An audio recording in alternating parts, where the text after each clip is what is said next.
ताओ doctor रैन के घर आती है और अपना रूम देख के कहती है, ओह वाओ, ये मेरा रूम है। फिर ताओ शोलिन रैन से पूछती है, क्या ऊपर वाला बिस्तर मैं ले सकती हूँ? हाँ, तुम ले सकती हो। ऊपर वाला बिस्तर तुम्हारा है और नीचे वाला बिस्तर शुमेन का है। ठीक है। और शोलिन रैन ताओ से कहती है, तुम्हें अपनी पुरानी आदतें छोड़नी होगी, अपने अंदर चेंज लाना होगा। ठीक है। ताओ कहती है, शुमेन, ऊपर वाला बिस्तर मैं ले रही हूँ और मैं तुम्हारी पूरी हिफाजत करूँगी, मैं पूरी रात नहीं सोऊंगी। टिएनसेन कहते हैं, मॉम, हम इस पर विश्वास नहीं कर सकते, मैं शुमेन की खुद ही हेल्प कर लूँगा। ताओ कहती है, तुम जानते नहीं हो, दूसरों की हेल्प करने के चक्कर में मैं काफ़ी बार जेल जा चुकी हूँ। शोलिन कहते हैं, तुम दोनों शांत हो जाओ और मेरी बात सुनो, 10 बजे के बाद किसी के रूम में कोई एंट्री नहीं होगी और अपने फ़ोन बाहर ही चार्जिंग पे लगाने, रूम के अंदर फ़ोन नहीं चलाना है। मुझे बिना फ़ोन के नींद नहीं आती, मुझे फ़ोन लाने की परमिशन दे दो। शोलिन कहती है, तुम इसकी आदत डालनी होगी, फ़ोन अंदर नहीं आएगा। शोलिन फिर ये बात कह के और टिएनसेन को लेकर चली जाती है। ताओ और शुमेन अपने रूम में फिर सो जाती हैं। जब भी कुछ टाइम बाद ताओ के फ़ोन पर रिंगटोन बजने लगती है। इसी वजह से शुमेन डर जाती है, इधर उधर भागने लगती है। शुमेन की आवाज़ सुन के अपने रूम से टिएनसेन भाग कर आते हैं और शुमेन को रोकते हैं। फिर टिएनसेन रिंगटोन ऑफ कर देते हैं। जब भी शोलिन रूम से आती है और कहती है, तो शुमेन है। फिर टिएनसेन शुमेन को बाहर आने के लिए बोलते हैं। फिर टिएनसेन शुमेन को उसके रूम में ले जाता है और उसको शांत कर देता है।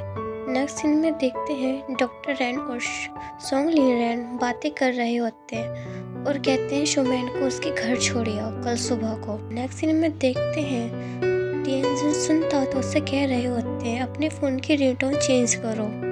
ताओ कहती है, सुबह सुबह तुम्हें कौन सा दौरा पड़ा है? टिएनसेन कहते हैं, तुम्हारी रिंगटोन से शुमेन कल रात डर गई थी। टिएनसेन, रिंगटोन चेंज करो। ताओ, ठीक है, जब वो उठ जाएगी मैं जब भी उसकी पसंद की कोई रिंगटोन लगा लूँगी और चेंज कर दूँगी। सभी ब्रेकफास्ट करने लगते हैं। ताओ ब्रेकफास्ट करने लगती है। जब भी शोलिन कहती है कि अभी घर के बड़े को आ जाने दो, जब ब्रेकफास्ट करेंगे। ताओ फिर सबके घर के बड़ों को बुला के लाती है और कहती है, आओ बैठो, ब्रेकफास्ट करते हैं।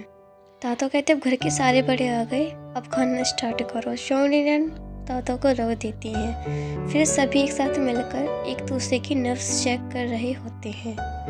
फिर डॉक्टर रैन ताओ से कहते हैं कि तुम इसे फील करो और मेरी नर्व्स चेक करो। डॉक्टर रैन पूछते, कुछ महसूस हुआ? ताओ कहती है, धड़क रही है। फिर भी मास्टर कहते हैं, मुझे एक बात याद आई, जब टिएनसेन छोटा था तो उसने किसी की नर्व चेक की थी, तो उसने भी कहा था कि धड़क रही है।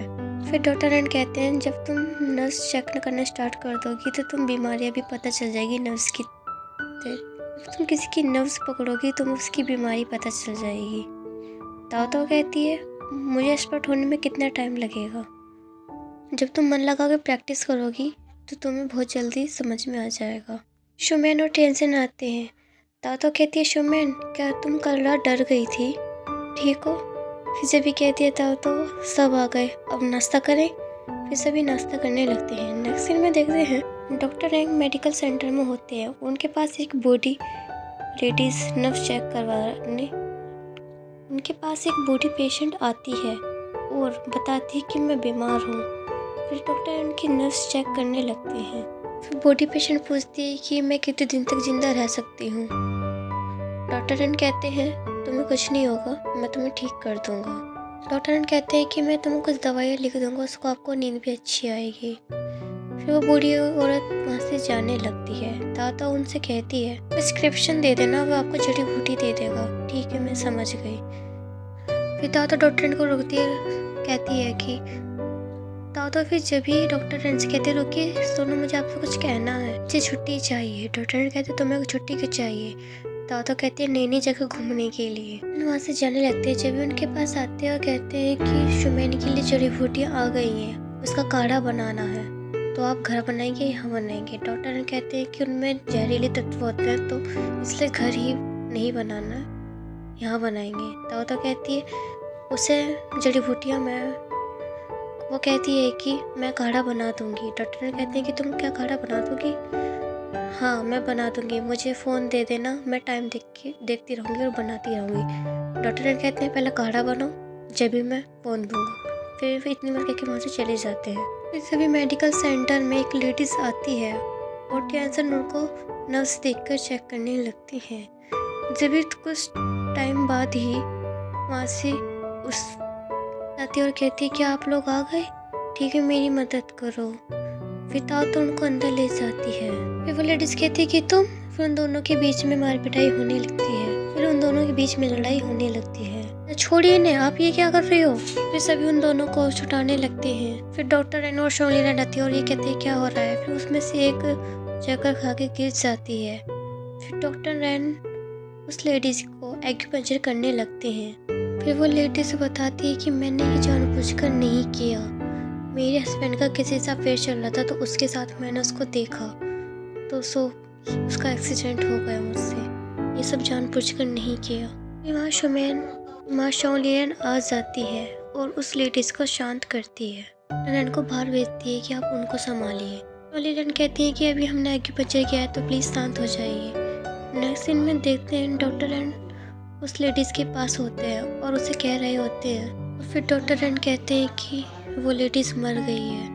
पीछे भी ताओ वहाँ से भागकर उस लेडीज़ को देखने जाती है। डॉक्टर रेन कहते हैं कि वो मर गई, अब बताइए अब आप क्या करेंगी?